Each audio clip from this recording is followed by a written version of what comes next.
Hi everyone, Sandra Duran Wilson here, and welcome to Mixed Media Soul Sparks. This episode, I'm going to be sharing with you all about acrylic paints. Now you might think, okay, there's acrylic paint, so what? But when you walk into the paint store and you see all of these different types of acrylic paint, you might begin to wonder, well, what do I use? So I'm going to give you just a little insight into that. It's by no means comprehensive, but I do have some other resources if you're more interested in acrylic paints. But what I want to show you today is the range of where we go from acrylic inks, and that's probably like the most fluid. Maybe right along with that is an airbrush paint. This is a Holbein. This particular one was FW Daler Rowney ink. I also like to use Liquitex inks as well. Then we go to the next phase, which is a high flow. And you notice that there's a little mixing ball in there. And sometimes in these also. And what that does is it mixes the pigment in with the flow medium, which is basically what makes these different things move in different ways. So that's what we're looking at. It's called, a fancy word is viscosity. So is it really fluid like ink, to airbrush, to high flow? Then we get into more normal paints, which is a soft body. And different paint companies might call them different things, from soft body to, this is called fluid acrylic. Liquitex calls theirs soft body. And then you even get into the differences with Matisse. They call theirs flow as opposed to structure. And structure is the next level, which is the tube paint, which is a heavy body. And different brands, different tubes. But the thing you notice about this, these are both in tubes, but this one says flow and that says structure. So each paint brand is going to have its own little idiosyncrasies. And then there's the grade of the paint, whether it's a student grade up to craft, to more mural paint, to professional paints. So it's a lot to cover in a few minutes, but let me just give you a quick look at how these might be a little different. Now this is going to be the ink I'm starting with. And you can see how fluid it is. I'm just going to put a little water. I'm going to use my brush. And this is on a ampersand panel.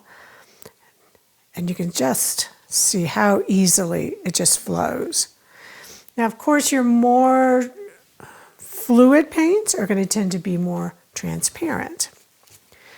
But let's take a look at the airbrush paint. Now this is a Holbein. No, this is actually a Aero Flash.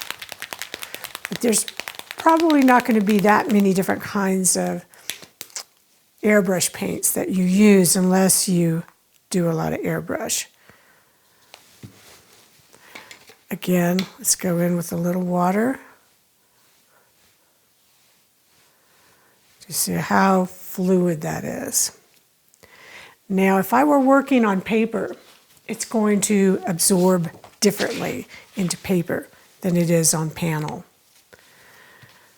The next one I move into is the high flow. This is a quinacridone nickel azo, and I'll do a little of both so we can compare the differences.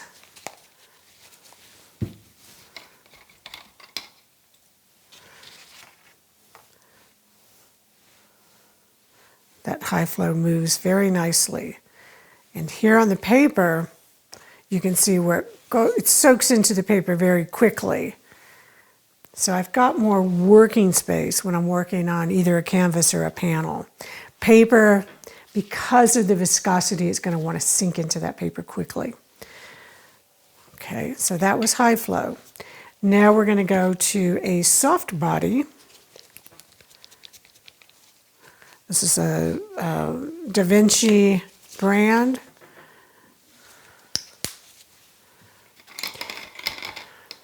There's probably going to be a lot of little differences between brands and how old the paint is compared to, like some of mine have been sitting around for a while, so they may not be as fluid. But look at this compared to these.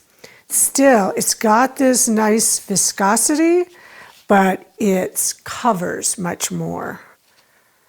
Whereas this is much more transparent. And if I tilt this, and you can start to see, even though I put this on a while back, this is the ink, the airbrush, very similar to those two, the high flow, and now this soft body. This is holding its place more than these.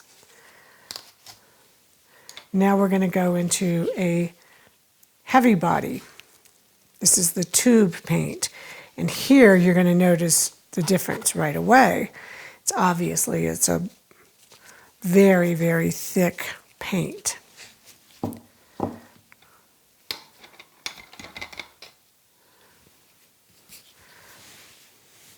And it's going to move a lot different. It's kind of chunky and thick.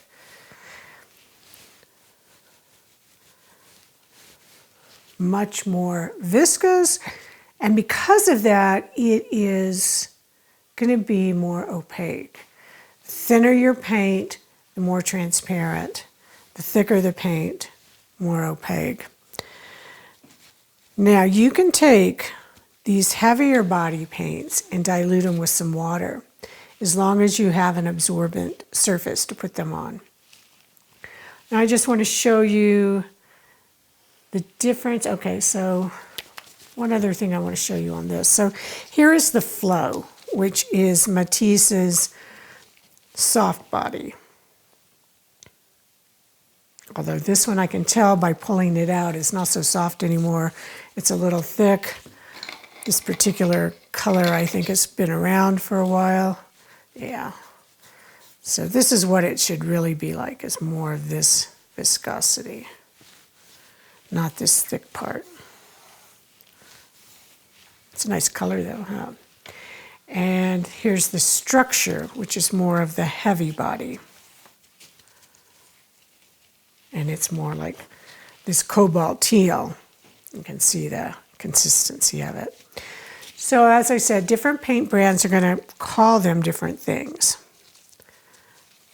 Let's get that on there. And I'll just use a knife on this one. Flip this around. Being a lefty, I'll do it like this. So now you can see how thick that is. So why do you buy one instead of the other? What's the, you don't have to go out and buy all of these. What I prefer to use is the middle of the road, the soft body one. And if I want it more like a heavy body, I just mix it in with some gel. I could use a soft gel, a regular gel, it could be matte or gloss. And if I need it to be more fluid, I can add water or a little water and a polymer medium. So that to me is, if you're going to buy something that's going to have the most utility for you without buying all of these different types of paint, go with the soft body. The heavy body, if you only work impasto, meaning you work really thick, by all means, then buy your heavy body. But I like to go the range, and so pick the one in the middle, the soft body. You can see how this is still very fluid. That was the ink. See what happens? You can even wipe these back. And you start to get into the thicker ones. They're not going to wipe back. The other thing I want to talk about is the grade of paint. And I'm just going to pull this paper back over here.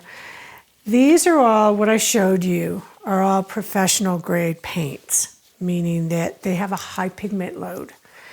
If you get into a student grade, or what they might call a standard series, it doesn't have as much pigment. And you're going to see the difference in that in the coverage that you might get. So if you have a paint with a lot of pigment, it's going to cover really well. I'm going to bring this back in just to show you. But this is more of a mid-range, so it's not going to be as opaque as, say, maybe a Liquitex, although this looks pretty good. So why would I want to get this grade of paint as opposed to a professional grade? Well, price point. You're always going to pay more for a higher pigment load. But one of the other things I like to do is to use a student grade. This is a student grade gold. And I really like it for mixing because the gold has a lower pigment load. Whereas if I used a really high pigment load of gold, I'm not going to get this range of green. So that might be one reason other than price. If you're just starting out, you know, a brand like this, which is Amsterdam, it can be a very good place to start. Holbein is going to be one of your more expensive paints. This particular Holbein is a matte acrylic, and I happen to love them because they're the opposite of the fluid paints, where those are more transparent. This is more opaque. So if I want to go over a darker color with a lighter color, and I used a fluid paint, it's not going to cover very well. But if I use this Holbein, I'll just show you because this is dry. You see that coverage I'm getting? If I did this with a soft body, I'm not going to get the same kind of coverage. And that's true of the matte acrylics. I think Golden has come out with one now. Not sure if Liquitex has. But that is the push-pull I like, to have the transparency and to have the opacity. There's one other brand of paint I want to share, and Deco Art makes things like these craft paints, which are very good. They tend to be used more for doing crafts, not fine paintings. But this particular one has a satin finish. If you can read it, it's got a lot of paint on it. But it is, it's a little bit different mixture of the PVA, which is holding the acrylic, and it's a lower pigment load. However, this is called Americana, but it's made by Deco Art, is the parent company. They do make a artist grade paint. They also make these two paints. One is matte metallic and the other is texture paint. And I really like this texture paint because it's even different than a heavy body. It comes with this really nice built-in texture. So if you wanted to use something through a stencil, this is a nice viscosity, yet it can have some transparency to it. So you can see over this green, I can see a little bit of the green behind that copper. But yet if I put it on thick, see how it holds that texture? It's quite beautiful. I love to build up with these paints. So I can grab them. I don't need to add a gel and mix it in. This is ready to go. So texture paint. And the last one I'm going to share with you is another one that Deco Art makes called matte metallic. And you might think, well, which is it? Matte or shiny like metallic? Well, it's a little of both. And mix this up. So look at this beautiful sheen to it. When it's brand new, it tends to be a little bit more fluid than this. So if you get some and it's much more viscous, that's the way it's normally meant to be. This has been open for a while. So this is just the tip of the iceberg. And I'm not going to get into all of the mediums and all of the different things that you can use to alter acrylic paint. But it's one of the reasons why it's my favorite paints to use. And I love to use all the different brands, the different viscosities, but you yourself can alter them. So Go play with some different paints, explore, see if you can play with that transparency and opacity. Thanks for joining me. Join the Creative Awakening community on Facebook, where you'll be able to post your art, connect with other creatives around the world, and ask questions. Use the hashtag #MixedMediaSoulSparks when posting your work on social media. Thanks for joining me.